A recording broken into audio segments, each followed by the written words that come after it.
हमायूं अख्तर साहब, एक जो सियासत है बड़ी दोनों जमातों की, PMLN की और पीपल्स पार्टी की, वो बात अभी तक क्लैरिटी नहीं दे रही। वो ये कहते हैं कि मौलाना फजल रहमान का मार्च है, इसका मतलब है कि उनके ज़हन में अहदाफ क्लियर नहीं है या अहदाफ का हसूल जो है वो यकीनी नहीं है, तो वो अपनी सियासी साख खोना नहीं चाहते। एक तासुर तो ये मिलता है, और दूसरा तासुर ये हो सकता है कि वो अब होल्ड बैक कर रहे हैं लास्ट स्टेज के ऊपर, अल्टीमेटली जो भी उन्होंने कमिट करना है वो फाइनल स्टेज पे जाके करें। देखिए, दो तीन चीज़ें हैं। एक तो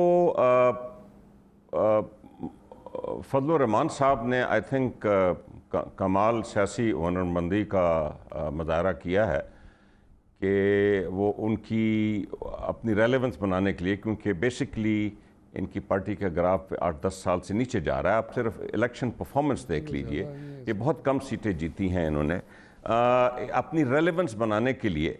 और PMLN और पीपल पार्टी की सियासत कुछ इस तरह की है कि वो अब कह रहे हैं कि जिसके ज़रिए भी इनको कोई फ़ायदा हासिल हो जाए, लेकिन वो शश-ओ-पज में मुब्तला है। अगर ये इनको ये पता नहीं चल रहा कि मौलाना साहब कर क्या रहे हैं, वरना ये वेगनेस ना होती, ना बिलावल साहब की वेगनेस जो आपने फरमाया, ना शहबाज शरीफ साहब की ये वेगनेस ना होती है। वो खुल के कहते अपने लोगों के, कहते MNAs, काउंसलर्स, MPAs को, पार्टी अहदेदारों को कि निकालें वर्कर और चल पड़े मौलाना के साथ। ये क्लैरिटी नहीं आ रही।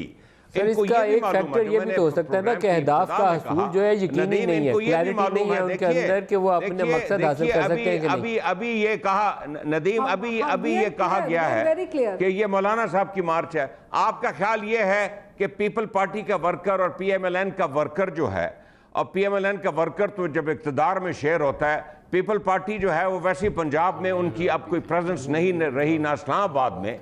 ये वर्कर कभी भी फजल रहमान साहब के पीछे बाहर नहीं निकलेगा। और इसकी डाउन साइड, जिस तरह सेनेट की इलेक्शन हुई थी और आप सब समझे बैठे थे कि नया चेयरमैन आया ही आया, अब इसकी डाउन साइड ये है कि ये धरना जो कि 100% मैं कह सकता हूं कि नाकाम होगा, ये जब नाकाम होगा तो ये पीपल पार्टी और PMLN की सियासत टोटल कई साल के लिए सर्द खाने में चली जाएगी। इसलिए इनको परेशानी है और ये क्लियर कट नहीं अनाउंस कर रहे।